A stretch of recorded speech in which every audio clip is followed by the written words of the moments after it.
Last class we were talking about functions, right? So let's go talk a little bit more about functions. Actually, let's not talk about anything. Let's go do examples, right? Why talk when you can code? Last digit, given two non-negative int values, return true if they have the same last digit. How can we get the last digit of a number? We have 53, number 53. What's the last digit? 367. What's the last digit? 7. Cool. How can we get it? Divide by 10 and then what? Yes, get the reminder, right, of dividing the number by 10. Does that make sense? So how do we check, how do we know if the last digit is the same of two numbers? A mod 10 equals B mod 10, right? Yay! We're all good. Doesn't it feel good?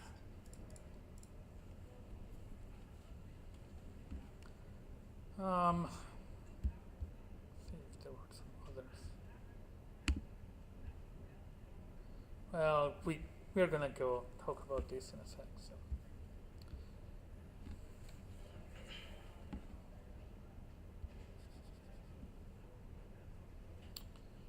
We can't do this yet because we don't know if statements.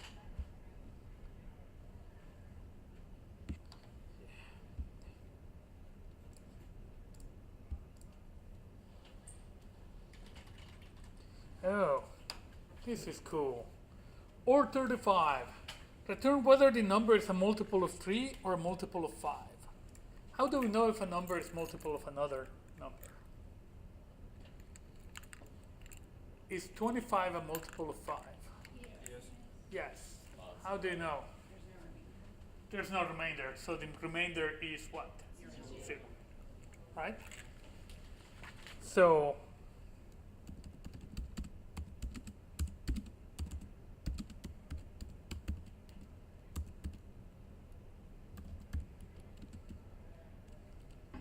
that's whether it's modulo divisible by 3, and then what else do we do?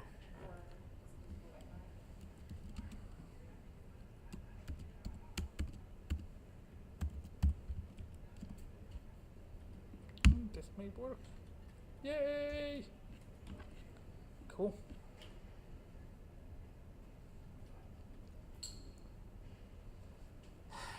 In coding back, I don't think you can do any other stuff. Ideally, we would do stuff like this, right? Public boolean is divisible. But I don't think it works.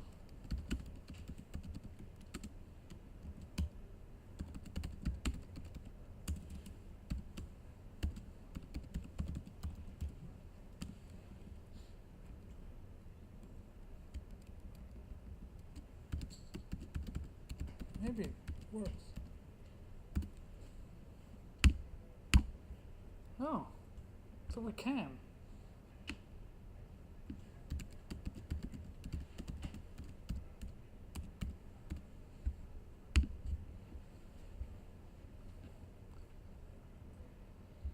Which program is better? How we wrote it before or this way? Which one do you like better? First one. Why? One line of code. Less code, right? Good. That's a valid thing, right? What's the advantage of this one over that one? Right? I mean, it is actually twice as long, right? This one, anybody can see, can understand clearly. So. Right? You can understand it. Actually, if you just look at the top, right, it's a lot easier to understand, right? The intent is clear, right? That is also because Not just because we are defining functions, but because we name our functions correctly, right?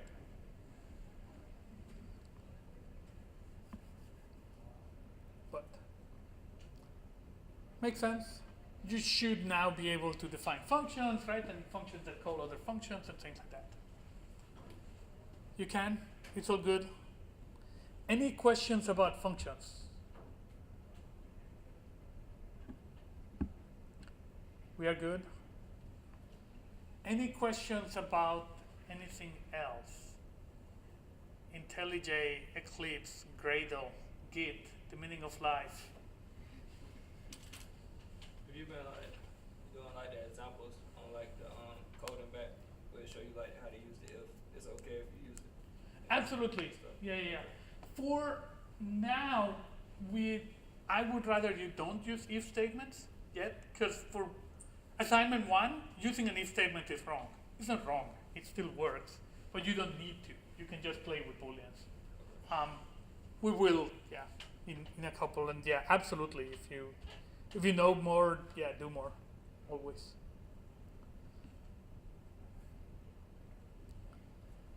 Yes. For assignment 1, I'm not able to import the assignment 1 file in Eclipse. Yes. We can talk. Chances are that you didn't do /gradlu Eclipse inside assignment 1, right? The project is not perfect because it doesn't know where your Java is and things like that. So on each one of the folders, right, on each assignment, you need to run /gradlu idea or /gradlu Eclipse to generate the project the right way. The import, I don't know why, but the import on either of those doesn't actually work. You have a way where you can import the Gradle thing, it just doesn't work. Whereas the command line way works. Mine was the same thing, and now when I go back and I try to do that, it's not opening the right way. It's still opening the wrong way. Do the Gradlu again. You can do it. /gradlu.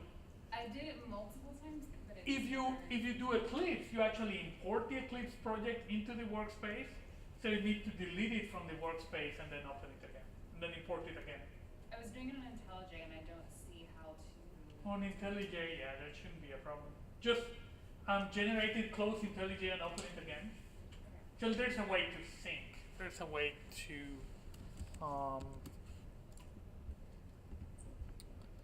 project.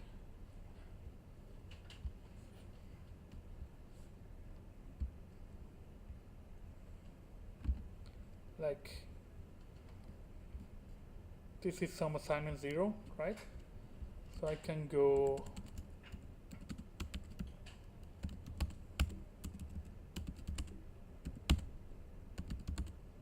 and I have it in weird places because if I do Gradlu idea, and on Windows you do the same thing except that you do it on your terminal has dark background, right?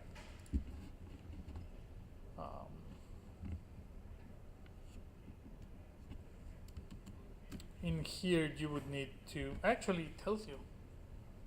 It changed, you want to reload it? Yes, and it will reload the whole thing. It doesn't pop up and say that part for me. Okay, what may be confusing you guys, and this is important, is the command line is the same as the files, right? I can come and look at it here on Finder. If you're on Windows, you would use Windows Explorer, right? And go look at this stuff. So I can come to when the actual thing changes, right? I can come to my home here, then documents, then I had TMP projects, right? Because for some reason, right? And then look at this, actually it's not CS5000, I have class and then base assignments. Class and then base assignments. What may happen is that you have the same folder twice in 2 different places, and you're modifying one with the command line and you have a different one loaded into IntelliJ. That's very possible. And that is fairly common when you're not careful, right? And now is the time to go delete this stuff, make sure that you only have one and things like that, right? The first time you're doing it, you try git clone 7 times until you get one that works and that kind of stuff, right? I mean, desperation is desperation.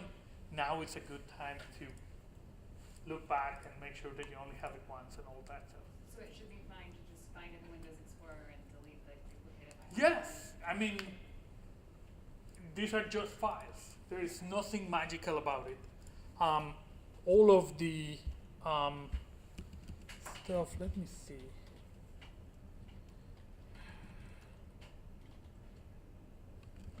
One sec. Let me use this thing. Ha! Oh, it doesn't work. Never mind. I was gonna show you the git config. Inside there is a folder called .git. Oh.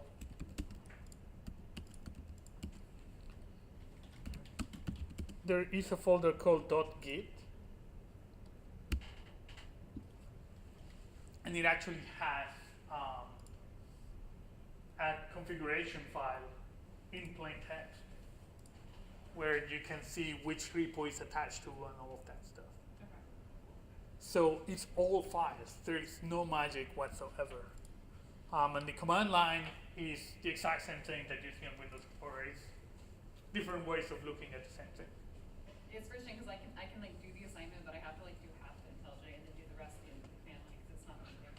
So it's I would strongly recommend to always finish by doing /gradlu grade, and that tells you the grade, and make sure that it all works before you submit the stuff. that's happened to me. I've had to like make a change and then do the grade and see if it changed anything. I can't compile it. That's actually not that terrible. Alt tab or Apple tab changes Windows, right? Okay. Yeah. So it's slightly more convenient the other way, but. IntelliJ, why did it highlight it yellow when you I have no clue. I have no clue why it was highlighted or not. Maybe it's telling me stuff. Yeah, there it is. Has something that it thinks there is an error or something like that. Okay. But if it won't compile, you don't count that off as long as in grade. What do you mean if grade, it's comes if back. it doesn't compile? It's like when I go to hit run, it like mine pops up. Oh, I can never see what happened on your IDE. Okay. I'm gonna run it. I'm gonna run ./gradlu grade. Okay. That's all I run. Yeah, I have no clue whether you use Eclipse or IntelliJ and what you did. Okay. I would never know. Which is why I recommend that you run it on the command line, because that's what counts. Yeah. Any other questions on this stuff? I think I mentioned it in a bunch of the videos and stuff. Tab is your friend. Tab autocompletes both the command and folders. So if you are going to a place, cd ~/doc, then press tab and it actually fills it up, right? There is no way in hell that you can type, right? Maybe you guys can, but I cannot. So tab is your friend. It also lets you discover that you messed up, like you used lowercase d instead of uppercase d or something like that. Lets you discover that early so you don't have big things. For when you're programming, and this is going to become more and more important as you go, you also want to do the same thing. You want to do a tiny line and then compile and test immediately, rather than try to do the whole thing. Because that's not going to work. So make sure that you can do that stuff. Any other questions? No? We're good? Cool. Let me cheat and start talking about the next module. And then we'll put it back into functions and things like that, because I changed a little bit the order of the topics. We have seen primitives, right? Like ints and doubles and booleans. those things are just values. They don't have an identity. 3 is 3, 4 is 4. Now we're going to talk about objects, and we're going to see how to use them, and in a month we'll see how to define classes and stuff like that. Objects are different. If you drink the Kool-Aid of the old philosophy, right, the idea is you're representing stuff that's closer to the real world, right? In the real world, things have an identity. This bottle of water is not the same as any other bottle of water that looks like this, right? If I drink it, this is empty, the other one is not, right? So you can't just consider them interchangeable. Does that make sense? So in programming, your object will have an identity. In Java, which is a strongly and statically typed programming language, your objects have a type, which we'll see later is a class. It defines what kinds of things you can do on the object, the operations you can do. And it has a state, which is unique to this particular object, although other objects may have the same. So if you were representing bottles of water, right, maybe the state is percentage full, right? So it may be that you have 2 bottles of water which have the same percentage. They're both 50%. They are different because they have different identity. Does that idea make sense? Cool. We need to distinguish between objects and variables. Variables may refer to the same object. So you may have 5 different variables, A, B, C, D, and E, and they all may be referencing the same object. And so you need to be careful about what's going on there.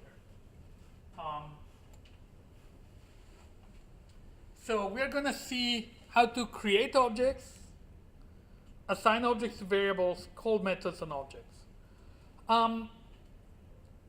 For ease of use, we are going to use this, and actually probably just this. Java has tons of classes. These libraries has a point, which is a 2D point for stuff on the screen, has 2 integer coordinates, x and y. Does that make sense? So let's see how we can use it. And I'm using Java REPL cuz. So we can do import java.awt.point.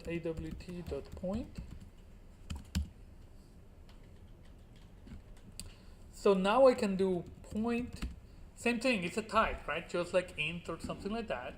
Most of my classes start with uppercase. So point p equals new point, or new point 35. That's a point with x3 and y5. Does that idea make sense? Can you guys see this stuff? Sort of? Let me actually, let me do this. One sec. Let me stop.